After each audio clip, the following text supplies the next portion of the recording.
Good evening, or good afternoon, or good morning, depending on your time zone. My name is Andrea Piano, and I will be your host for today.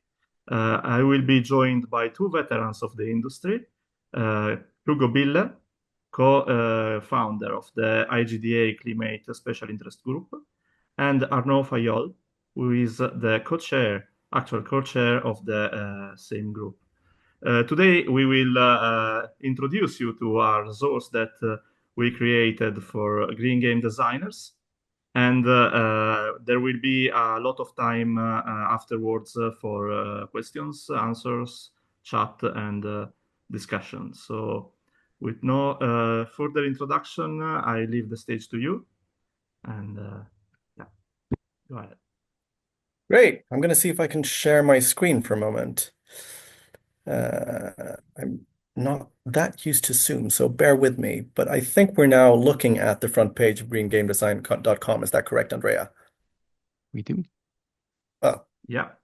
great. Okay. So we're here today to celebrate the launch of this website that the IGDA Climate SIG has been working on in different forms for the past, I don't want to say how many years, 5 or 6 at least. And it's a website designed to answer the at this point age-old question of what can I do as a game designer? I'm aware that we are in a planetary ecological crisis. I feel a responsibility to do something about it, but I'm just in games. What is my role? And this is a question that we've struggled with in the IGDA Climate SIG for the past 6, 7 years. It's why we're all here. And finally, we have put together this resource that is aimed at collating all of the answers to that question that we've found over the past years. It looks a little bit like this, and we're going to get more acquainted with it as we go. It's set up to be like a smorgasbord of actions you can take and reasons why we believe those actions are effective. Um, You can see that there are a lot of different kinds of things here. It's a bit of chaotic, but the site is split up in 4 different sort of categories that we're going to start discussing. I think you can browse the site without knowing the difference between them, essentially, but you'll get a lot more out of it by understanding use cases, games, goals, and design theories, which are the 4 sort of categories that make up our framework. So I think Arnaud has a little bit of a presentation about how those work and how they are different to each other. I'm going to stop my sharing and send this over to Arnaud. Yep. Here we go. So yeah, the idea with this website is every game developer who have tried to incorporate anything about the real world environmental science have realized how complex it is because we are basically mixing two gigantically complex systems, video games on one hand, and nature, environments, climate change, all these kind of things.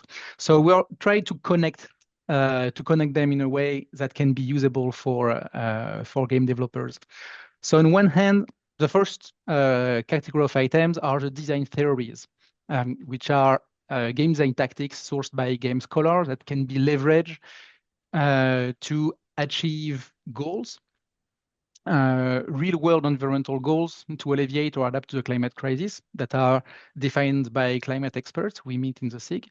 And to help figure out how to do it, we have use cases that explain how real game developers have done it in existing games, real games that have released game that you can play right now and see how how they manage to feature those pro-environmental use case. So the idea is really to start entering this from any direction. You could be interested in general theories and then see how like what are the use cases that have been applied by designers in several games. Or you can start from real life goals if you're passionate about achieving something in particular and see what are the games that are being tackled, that have been tackling these kind of things. Or enter from games and see if there's any game you know already and you would like to see how they try to make a difference in the fight against the climate crisis. And I give it back to you, Hugo. Okay, I'm gonna see if I can find the share button again. Here we are, this window. So yeah, just let's look in practice at what this means. So I feel like a lot of the time people are probably going to look at this, and some of the most accessible content on here it tends to be the use cases. Like, why is there a picture of Sonic the Hedgehog on here? I need to read about that.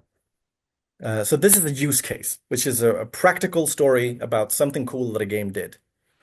And it's really designed to get you thinking and get you inspired about things that might help the climate and environmental causes and think in ways you might not have thought about before.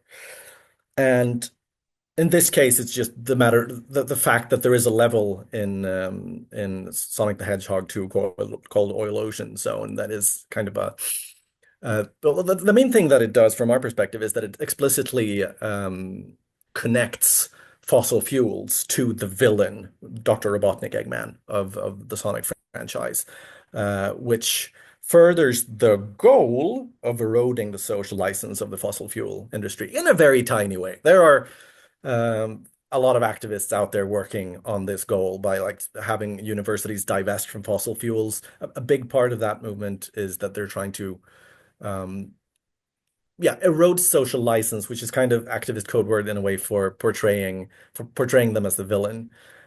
Fossil fuels, these companies spend millions upon millions to look like the good guy, especially in communities where they work actively, and it's essentially free for us to erode that same social license by portraying them as yeah, the baddies, right?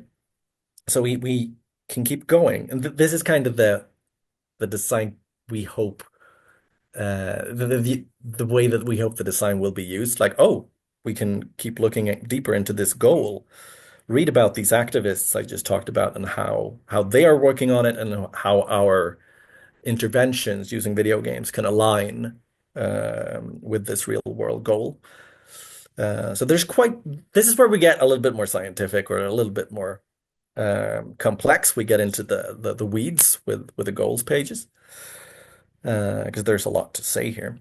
And then the rabbit hole goes, I wouldn't say deeper at this point, but it goes on at any rate to all sorts of other games that also do this. So we have a new set of use cases to explore from this perspective. So just stopping there for a moment, I hope I've painted a picture of like how the site is set up. We'll get to design theories and games a little bit later. But we were really inspired, I think, already several years ago about by things like tbtropes.org that are very like entertaining websites. We're game designers, so we want to make fun things. And we wanted to make a website that you could enter at one point because somebody sent you an interesting link that might relate to the game you're making. And then it should be easy to sort of, yeah, follow the rabbit hole and find things you didn't know you would find. Um, am I missing something there, Arnaud, or should I keep going to design theories? Yeah, well, good. Yeah, we can explore some design theories, see how they're set up. Do we have any tied to this? Yeah, we do have sensory effect. That's a good example. So design theories, like Arnaud said, they are pages that describe a design tactic almost, or like a way that we know we can affect people. Essentially, regardless of the topic, but here we want to use them for environmental causes. So Yeah, sensory effect is an example of, yeah, sorry. most of them comes from the Environmental Game Design Playbook that has been, which is another resource that has been released by the IGDA Climate SIG a few years ago, which describes what are the predictors of pro-environmental behaviors that can help developers figure out how their game can have a real life impact on players, and then goes on with 17 different tactics on how to make them happen. So in a way, this website is kind of could be a companion website of the Environmental Game Design Playbook, as it goes as you explore many more use case that's connect to the same use case, to the same design tactics described Yeah. in the playbook. It's also another way to reach out with the content of that playbook, because that is sort of our main claim to fame in the IGDA Climate SIG. It's we made a bit of a splash with that thing. It's more of an academic document. It's like an 80 page in its original form. It's an 80-page white paper that covers all of these tactics that we have found to affect change in environmental attitudes and information. And yeah, I won't go too deeply into the playbook at this stage, but it's also the site is also a way to reach out with that. This is like a condensed. This page we're looking at is like a condensed version of that part of the playbook. So that's really formed the foundation of what a design theory means here. And we hope to add many more in the future. That's kind of the overarching tack or strategy for the website in general. We want this thing to grow. We've grown it sort of internally in the SIG for the past couple of years. But the main thing that we're hoping to happen now, that we're launching it more formally, is to have a bigger community around it that helps it grow. And you are all that's one of the main things we're going to be asking of you as participants today, to think about, like, what can I contribute to this site? And there are a number of ways we can do that, and we'll get into that. Right now, I guess I kind of feel like I might want to do a little interjection and talk about the IGDA Climate SIG for half a moment, because we haven't really introduced ourselves as a group, and it's kind of what it sounds like. It's a part of the IGDA, the International Game Developers Association. But more than that, it's an online community of game developers. Most of you in the audience are probably already part of this community, but I'm gonna I'm gonna let you know anyway, for the benefit of our future viewers watching the recording.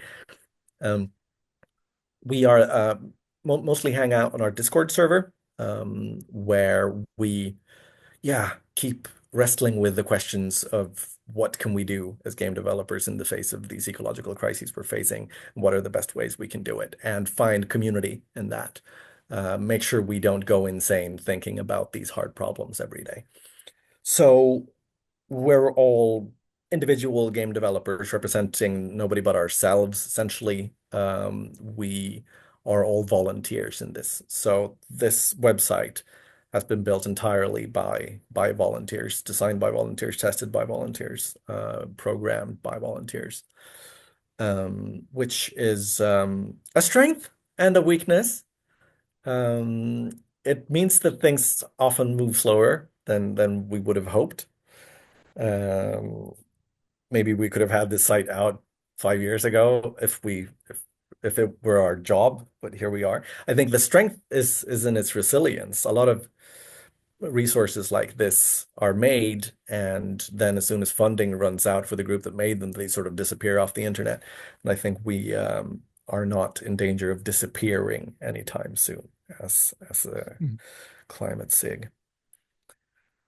There's something else I find quite unique about this group is, even though it started initially as a group, a community of game developers talking to other game developers, it quickly got attention from other disciplines such as climate scientists, game academics, journalists, and even players. And we see every day we see new people coming from very different backgrounds, which brings a wealth of different perspectives.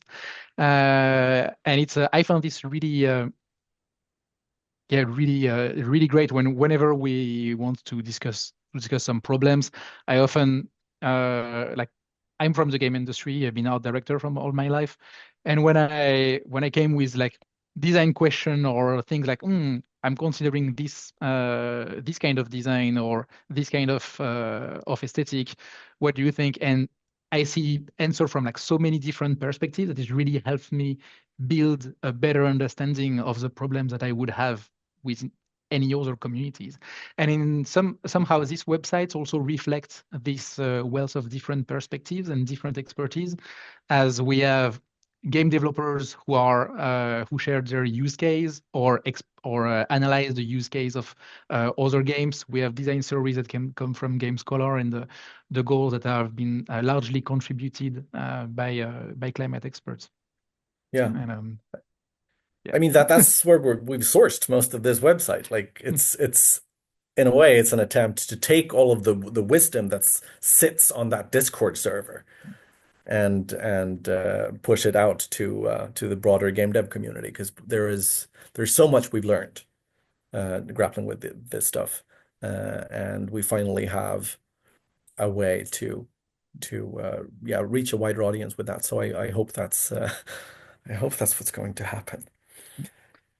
And yeah, and we hope this is also this, like Hugo said, this website is just the beginning. These are a first sets of goals, use case, game design theories, but we really want this to become a community sourced website that can keep growing. So right now, you can see the top right corner. There's a suggest a post button. So if you're working on a game, if you have released a game, if you have spotted some great use case in other game that doesn't even belong to you, but you would want to share about it, please don't hesitate to come and contribute to this website. Yeah.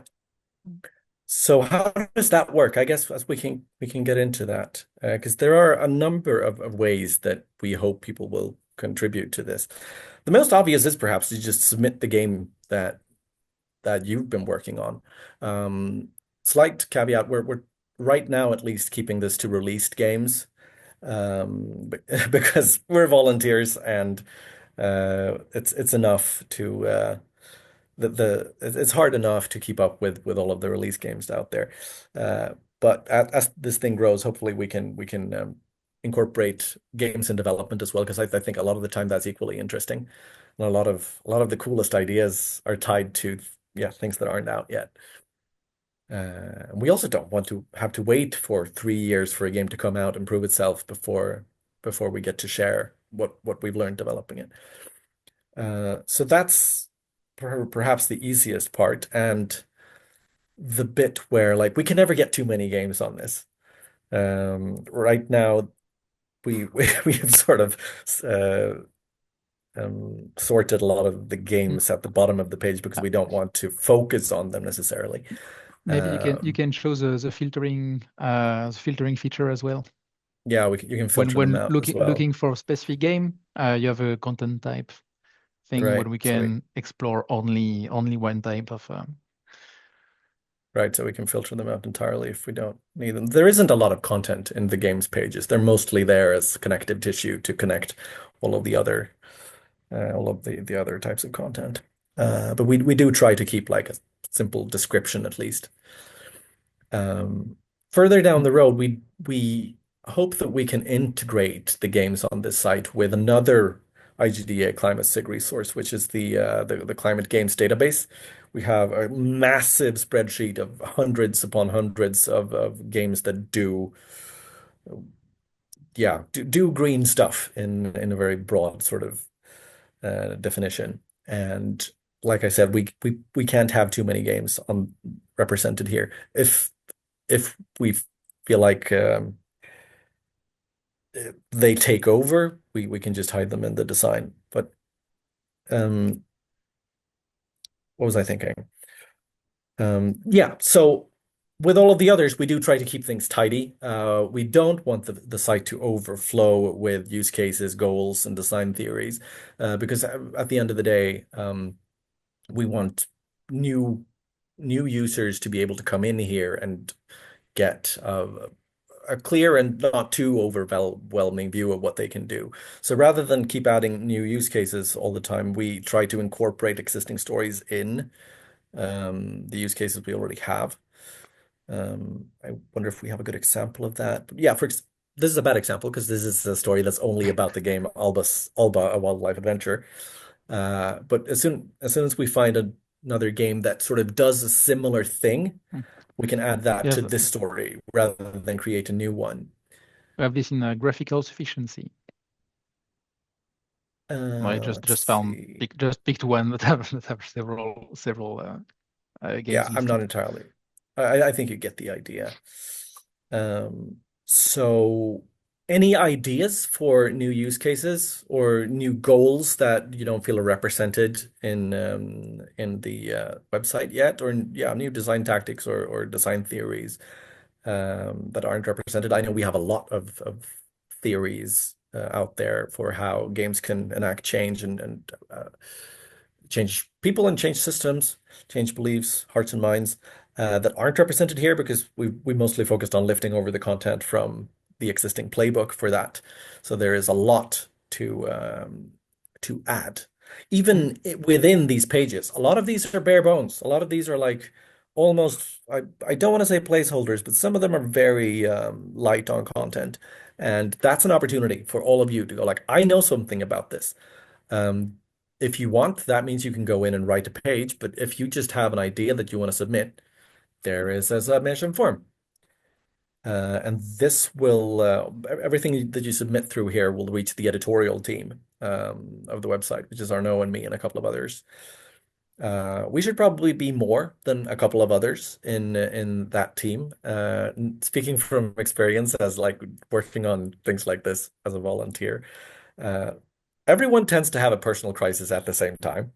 That's just how these things go. Somebody falls out, and then somebody falls off, and then everyone else does as well. So we need redundancies. We need a large editorial team, people uh, um, who can yeah, collect all of these suggestions and decide what to do with them. Um, so if that's you, we're very happy to welcome you to the Discord server where all of these discussions keep taking place. The Discord server is really um, yeah, the place where this is getting built. Mhm. Um, is there anything else we're asking Yeah, for you? Yeah. there's another feature while you're here in the beginning. Uh, some things that I'm really glad we have in this website that answer a question I've always heard whenever I started advocating for green content in games. Many people told me, "Oh, I would love to contribute, but I'm just an artist. I don't know what I could do as an artist," or Mm. "I'm just a programmer. I don't know what I could do." So we've put you can filter by job expertise in the beginning. Du-du-du-du-du. Whether so we have obviously the four the tetrad of of game design, the gameplay, narrative, aesthetics, and technology, and we've added community management and workplace as well to encompass even more of what you can do around game development as well. So this should help you find what's relevant for you in your current position and see if there's something you can use right away. Nice. Um, I wonder if we've been going at it pretty fast, and I'm sure we've left some questions unanswered. Mm, I have half a mind to skip to questions pretty soon, but let me just double check if there is anything. Um, I guess we haven't talked about like, yeah, we have. We've talked about where we source all this material from. Yeah. It might be worth noting that unlike the environmental game design playbook that came before this, this isn't primarily an academic product. It's it's more of a journalistic product in a way, where um, we the relationship to science is a little bit different. We you don't need to have to be backed up by academic research in order to put something on this website. It's enough that that the SIG as a community Mm, believes in it. Of course, we aim to back everything up with research as much as we can, but at the end of the day, this is about art and this is about activism, and a lot of what we're trying to do here is very difficult, if not impossible, to prove. There's an mm, element of faith in it, which is where yeah, I anticipate that the editorial team is going to have a difficult time filtering between fact and opinion and making sure um, that we represent the community and the values of the community. Because ultimately there are a lot of opinions that we won't post on here because they are Mm. uh, outside of what we as a SIG stand for. Yeah, ultimately, what was really important is mostly that this can be useful to game developers. And most of the time, whenever we're making games and we're thinking about what we could do in our games, the question that always comes is like, who has done it before? Has anyone else did something similar? How did they do this? How did it work and stuff? So by showing this multitude of use case and connecting them to the theory behind that, it can and the goal toward which it goes, it can really help you figure out, okay, what has been done before, why it has been done like this, and to what and with which intention in mind. Um, and we believe by expanding going from the specific to the more generic, going from low to high, to low level to high level, then every game dev can really figure out how to adapt these to their own games. So yes, it's not always very academics, but it should be more than enough to figure out how other did it and why. Yeah. Yeah, first and foremost, I guess we need to be acceptable. We need to be accessible. So yeah, and or you said it better. We have that whole gradient between the most accessible and the most scientifically backed up pieces. Um, Maybe as a final comment, I would just say, because we've been talking a lot about game design here, and often in the SIG and elsewhere, when we talk about green games, we sort of have this split between cultural impact and material impact. We need to talk a little bit about material impact because that's also represented here. We have well, here it is, the goal: reduce your studio carbon footprint. We actually have three different goals related to like more direct emission reductions: reduce electricity use at runtime, and slow the technology arms race. You could argue that there are probably other goals related to this, but this is the overarching breakdown. So we do have a bunch of stories, not enough of them yet, but stories about developers who have increased the efficiency of their games in their studios in various ways. So that's still um, very much a thing here, even though we haven't talked about Yeah, it yet. including your game, Hugo. Yes. Where is it? I want to showcase my game. Or is that Honest power unprofessional? Whoop. options. I'm not a professional. Oh no, sorry. Honest power options. Yeah, it was here. Yeah, this was really useful actually. This is a game I worked on, Ultros, and we did an intervention where we sh showed off this sort of very rough estimation of how much power you're using based on what options you're setting. So it's basically a way for me to communicate that a 4K is really expensive and you shouldn't do that if you can't tell the difference with your own eyes. So this is one of those opportunities where we got to do a little quote thing, and I think this is going to be more common as we go forward. It's I like that it's really clear who's saying this because that opens us up to having more opinionated content and yeah, just stuff sourced from the actual devs who did the thing. So that's one direction I hope we'll be traveling in more. I think we're ready to open up for questions on this, Andrea. I can't think of anything else that All right. I need to say at this moment, other than I'm really happy that we're finally launching this thing, and I'm yeah, we'll Excited. Yeah. see what the rate of growth for this is going to be going forward and how it Yeah. all goes. But so far, it's been an honor to do this with you two and the rest of the team, and I hope it will be continue to be. Yeah. Yeah, same. So we already have a couple of questions in the Q&A. I don't know if the participants want to express the questions by voice. I can I don't know if they can. unmute you. I can I don't know if they unmute can them. in webinar mode. Yeah, I can unmute them. Oh, okay. I can allow them to speak if they want. Otherwise, I'll read the questions to you. I don't know if Sounds well, easiest if you we'll just read them start. out, I guess. Yeah. Yeah, we'll start with Ali. I hope I pronounced the name right.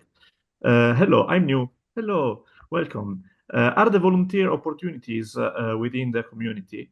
Other than submitting posts, how can we help support the platform?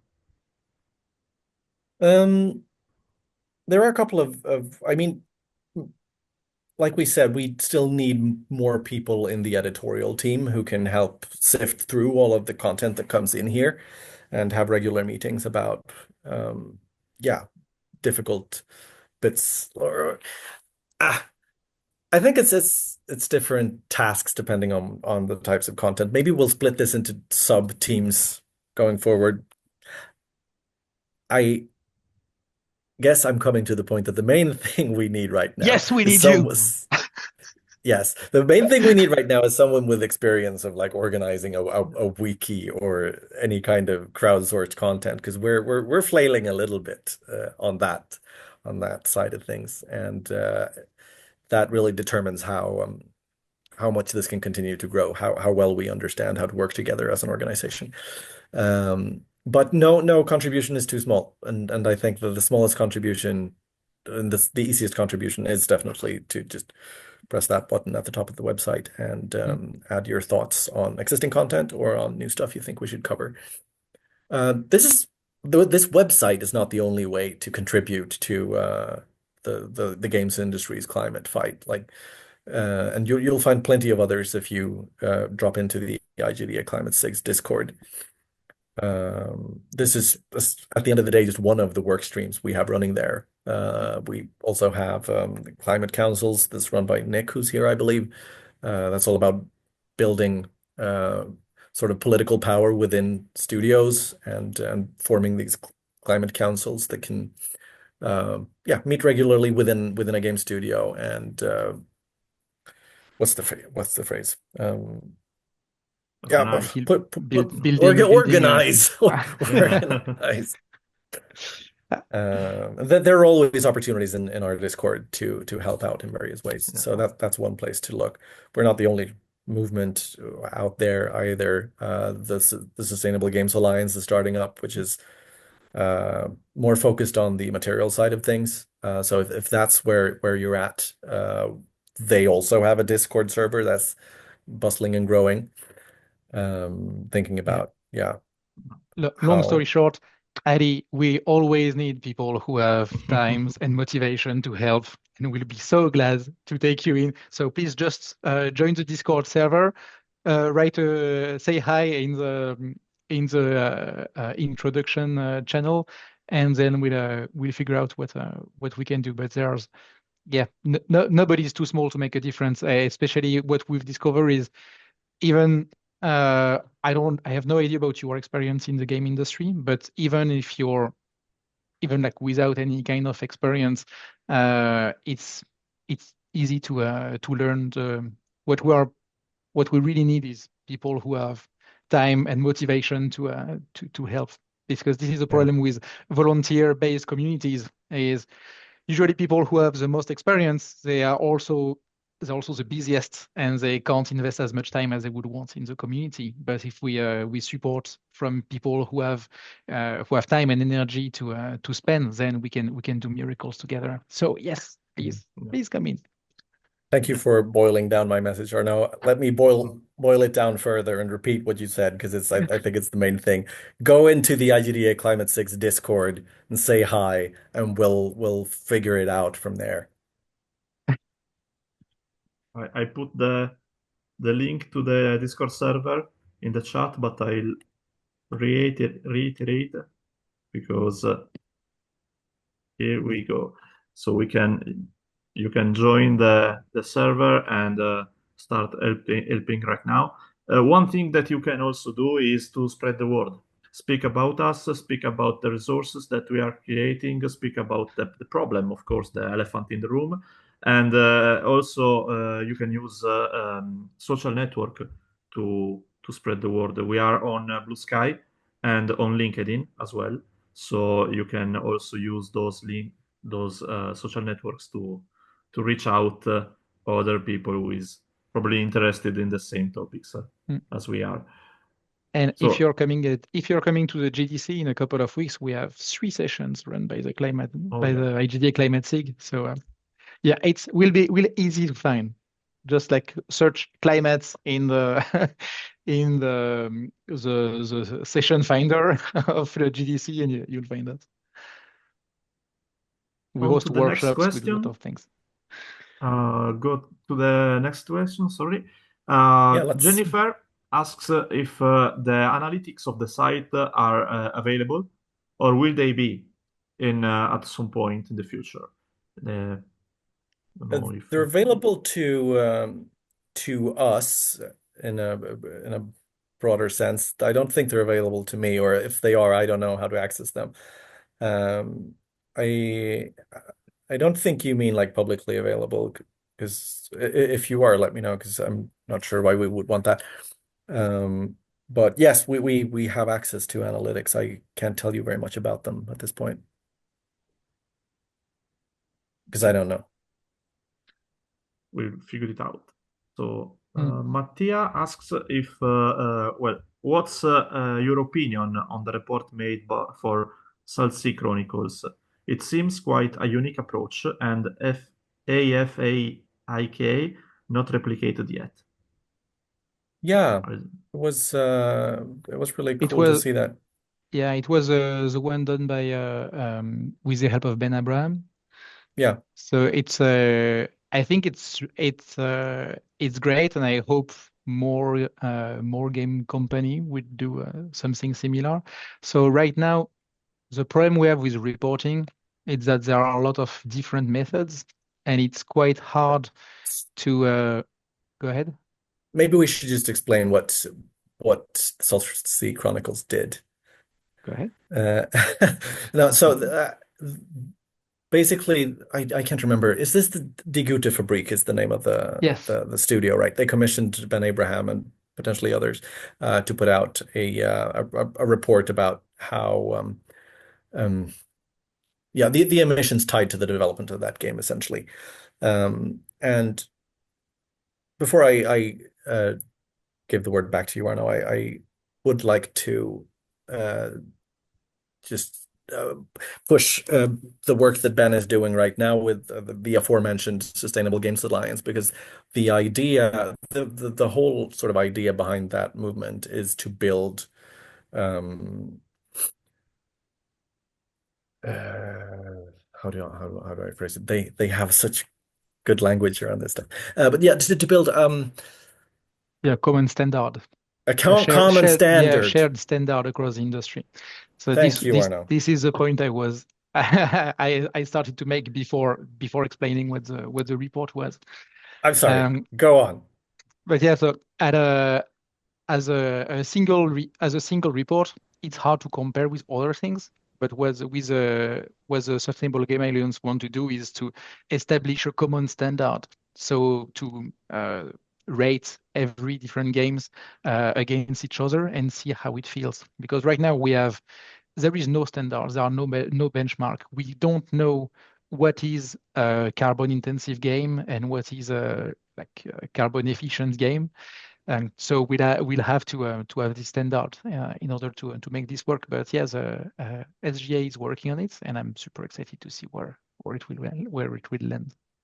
Yeah. So if you're working in any kind of studio environment, I would urge you to check out the Sustainable Games Alliance, because they're in a period of pretty intensive growth right now, and they need all the support they can get.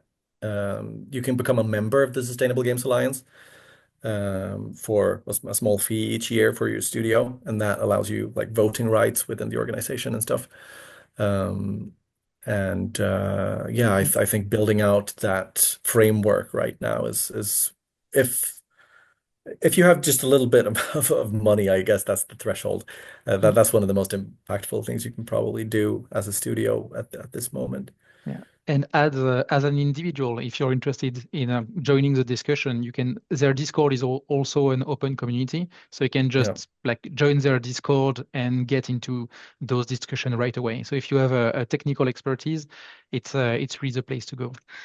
So we kind of many people in the Sustainable Game Alliance also started in the IGDA Climate SIG, but we tended to kind of split in different let's say different goals. So the IGDA Climate SIG ended up being more about yeah becoming this big resilience community where people can go and find each other, like a safe place for climate game developers, let's say, and explore together what can games do for climate. While the SGA is really really got deep into the nitty-gritty of carbon accounting and how to create those standards. Yeah. Speaking of which, the next question about from Jonas. It says, "Thank you for sharing the wonderful resources. How do you hope to have an impact on the industry? Is there a strategy, any demands, and what is the unique impact potential that you, Arnaud, mentioned on the website?" Okay, there are many different questions here. So the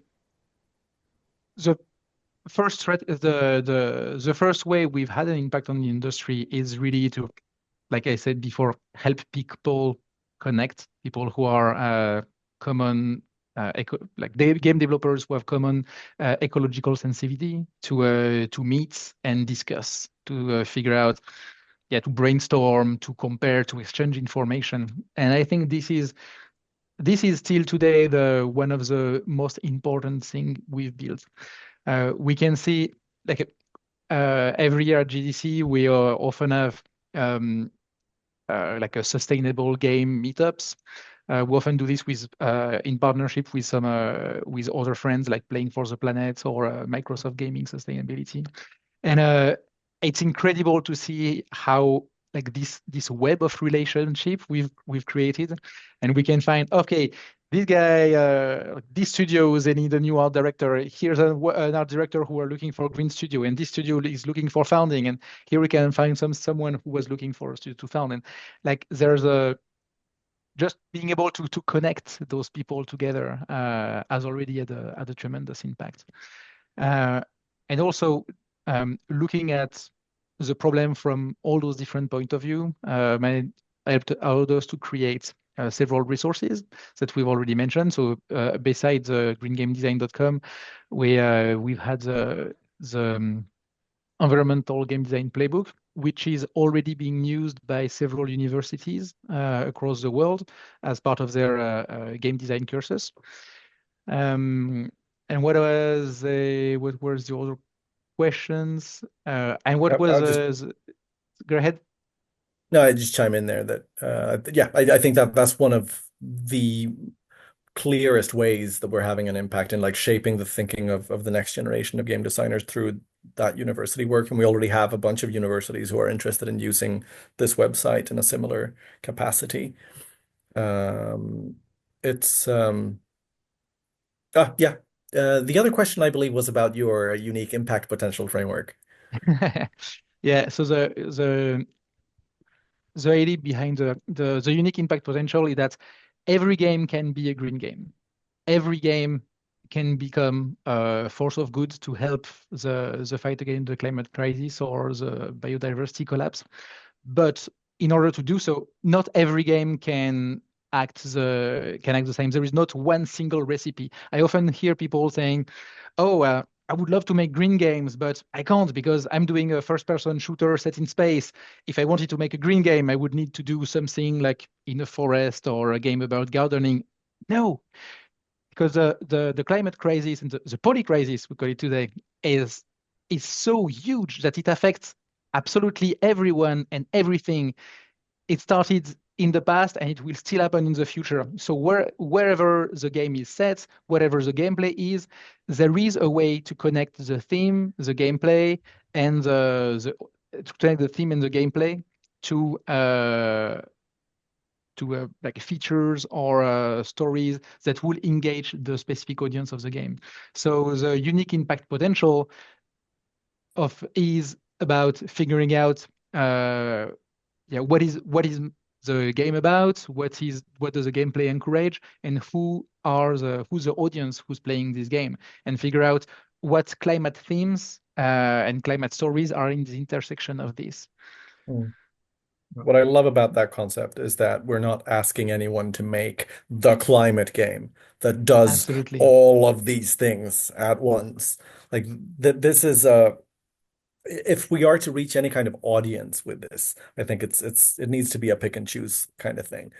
And a lot of us don't start out. Some of us are, but a lot of us don't start out making. I want to make a game that solves this or that real world problem. And a lot of us don't have that power. A lot of us are just like working on a game with a larger team that already decided what to do. But I think a lot of these are entry points that where you can have some kind of impact. It's a classic adage, not adage, not nobody can do everything, but everyone can do something. And here is a lot of Yeah. something. Plus, if you consider that the more the game is built for the market, the higher the impact because it will be sold to and reach many people. So even games that are built for just the purpose of selling or entertainment, they are the most powerful tools that we can use also to reach the most people. So Yeah. that's I'm another glad you way said that. to see things. I'm glad you said that because a lot of the time when people hear like green games, they think about educational games or games Yeah. built to be made to be played in schools. And that's generally not our focus in the IGDA Climate SIG, although that's also welcome. But I think we started as a community of professional game devs who have audiences and want to use that power. So that is the angle that we're still coming from with this website. I think it's about how we as successful, not necessarily successful, but as entertainers aiming to reach an audience, how can we use that power? Yeah. Yeah. Back to the questions then. Jennifer asks, is it possible to pursue funding for the IGDA Climate SIG? Initiative like this provide so much value and could be supported further funded. Yeah.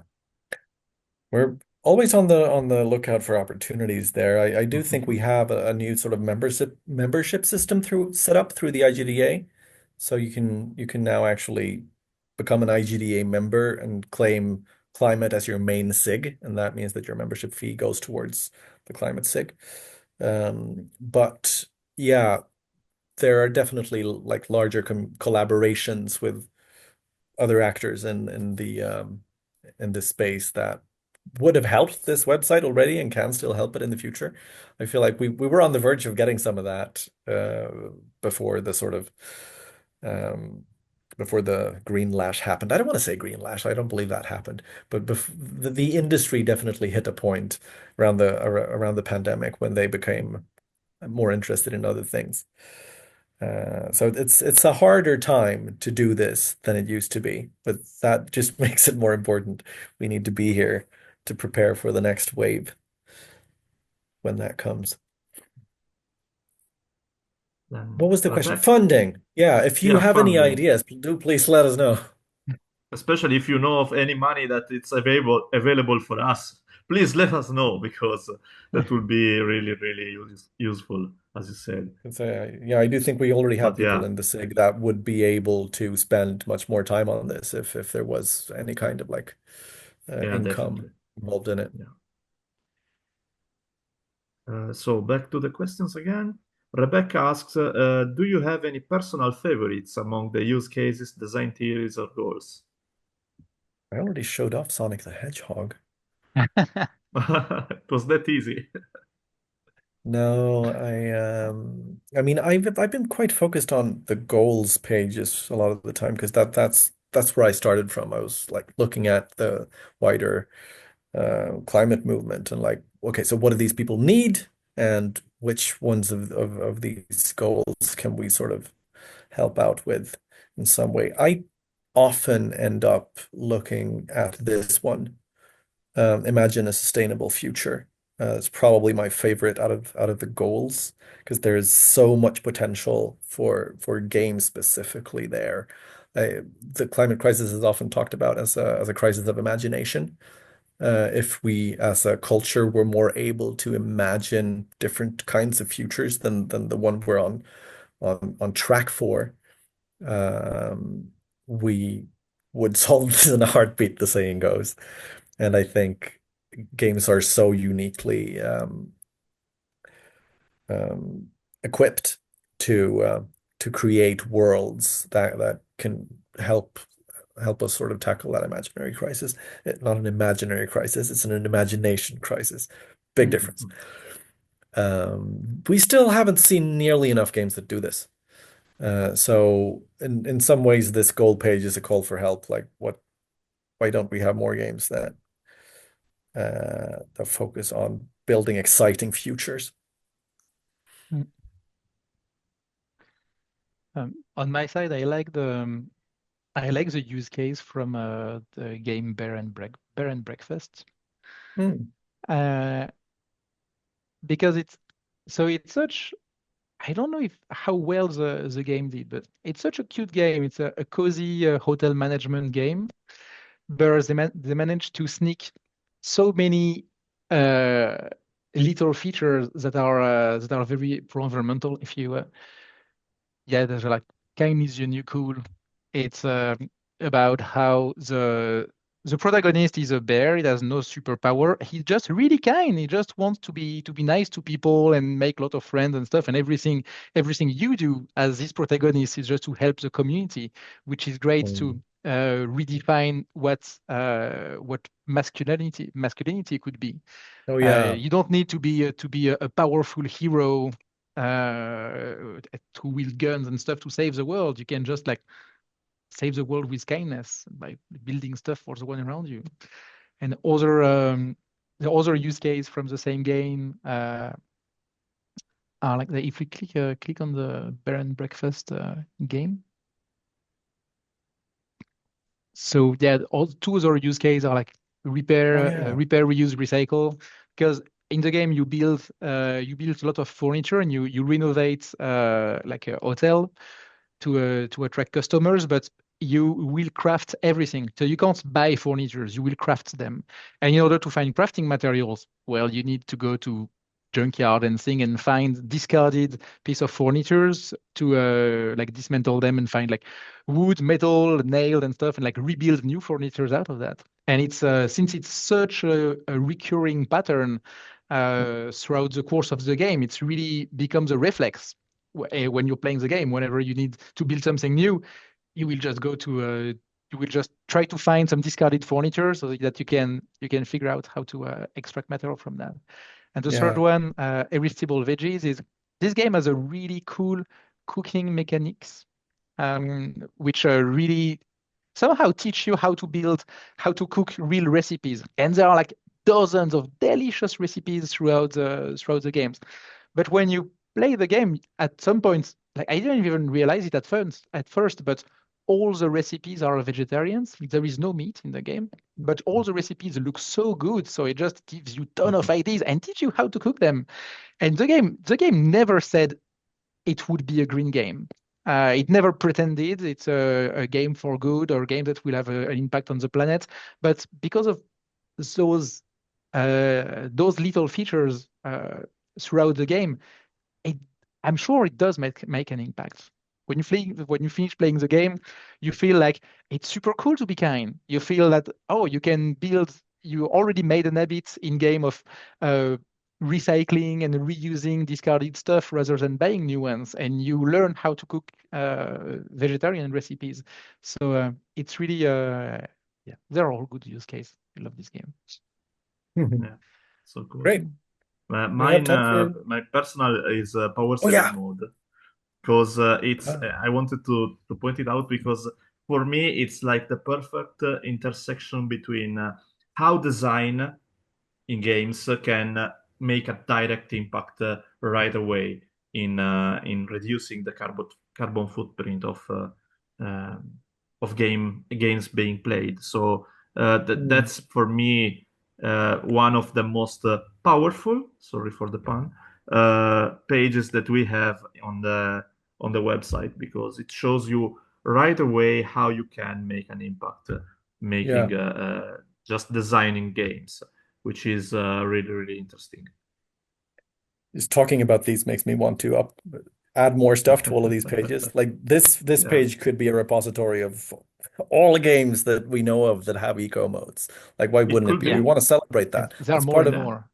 yeah, and that's, definitely. I mean, part of the goal here is to celebrate what the Green Games movement is doing Mm. Yeah, and make sure that as much as possible of the work that gets put in is mentioned at least somewhere on here. yeah. Let's go to the final three questions that I see on the chat. The first is anonymous. How can IGD Climate SIG leverage collaboration among community members, game developers, solution providers to scale the gaming impact? I think you were on the money there before, Arnaud. Like, uh, we are almost like an activist game developer dating service sometimes. Mm. We since we all get to know each other at least like on a some kind of fundamental level and what each other's skills are, we have an easy time pairing people with who they can make the most impact with. You talked about like, yeah, a green art director needs a green studio. And as people come into the server and introduce themselves, we pick up on what skills they have and what projects that are going on that we think they would be suitable for within the SIG and also outside of it, because we aim to be the sort of connecting tissue of the green games movement. Definitely outside Uh, of it, like going out of the bubble, I think it's one of the best thing that could happen because we are already aware of the problem of the climate crisis, of the environmental problems that we know of, but reaching out, reaching other circles of people, reaching out to other different communities also, it's really important, I think. Mm. And the IGDA Climate SIG is not the only group who's been very active. There are bigger groups. There are Playing for the Planet Alliance, for example, which is an alliance gathering almost all the biggest studios. They are like green uh, green game platforms like Planet Play or Game Planet. They are service provider to help decarbonize the studios like Midgard. There is a Sustainable Game Alliance. There are a lot of different actors like this. it's But an the reason why, ecosystem. yeah, but the reason why we built IGDA Climate SIG was really to make this place where everyone could just come in and join the discussion. Like if you own your studio, you can become part of the Playing for the Planet Alliance. But the only people who will really get around the discussion table will be the like leaders of the company. Or a few selected people within the company. You can't have every people from the studio or every developer, every artist, every QA tester join sit at the table. But with the IGDA Climate SIG, they can. So this is why we made this group. And yeah, I think the biggest impact individual people can have is meet with other like-minded people to figure out how to build their network and how to leverage each other's strengths.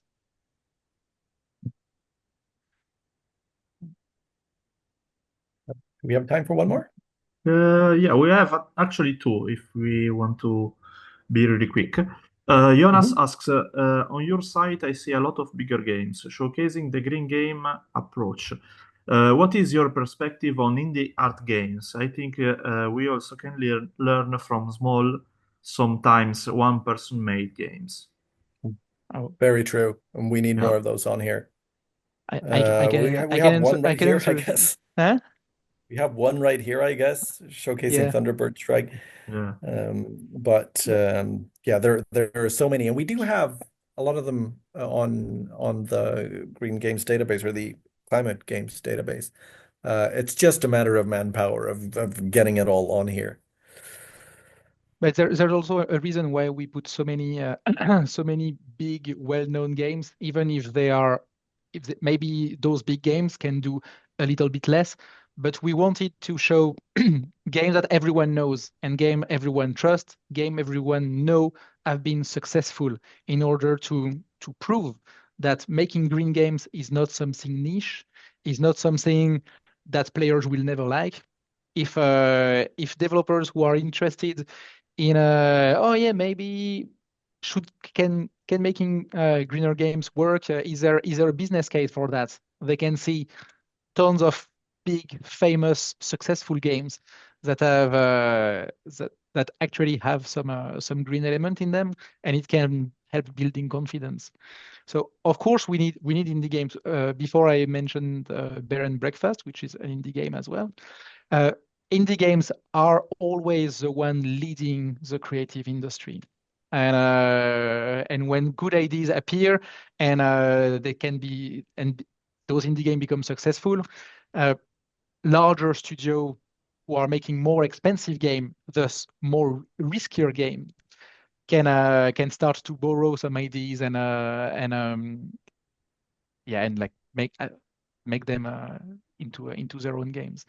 But I think we really need both. We need the indies to help paving the way and trying new things, and we also need the larger games because they are played by millions of players, so the reach is huge. So the smallest pro-environmental elements they put in their game will be multiplied by dozens of millions of players and can have big impact as well. Yeah. But yeah, like Hugo said, we'd love to have a better mix of both. So we just need your help building that. All right You then. said there was one last question. Yeah, last but not least, Martin asks, are you planning to do video previews and analysis, like commented Let's Play, under the premise of acting, interacting, and designing on sustainable concepts? Sounds like fun. Yeah, Just we need to find the had time. Yeah. yeah, it's always a matter of time. Megan did something similar on her Twitch channel, eco-friendly-ish, Eco-friendly-ish. where she playtests some games that are yeah designed or designed as uh, eco-friendly games. So it can be worth having a look. She's really fun Yeah, to watch. Eco-friendly-ish is a good channel for that. I hope it's going through a little bit of a revival. It's been down for a while, but she has been streaming some stuff lately. Um, and yeah, I'd like to Yeah. do that. I never get around to setting up the OBS or whatever it's called that you need to do stuff like that. Okay. Oh, Jonas also linked a website collecting some resources that definitely will be a good reference for us. Thank you for the future. So I think we can wrap this up and say the goodbyes for today. Mm. I want to That's thank good. you, Yeah. Hugo and Arnaud, for the really cool introduction to the website. It was amazing to interact also with the participants. I've seen a lot of questions and a lot of interest, so it's good for the soul, to see that there is a lot of people interested in these topics. So Yeah, Yeah. definitely. Thank you all so much thank for you. coming to this. Yeah, thank you so much. And if you haven't yet, please join the IGDA Climate SIG Discord. Oh, We'll be definitely. here for you. So Yeah. thank you, everyone, and this can be our goodbye for today. So see you in the next webinar, hopefully, or on the Discord server. Take Enjoy the care. rest of the day. Bye-bye. Goodbye. Bye bye.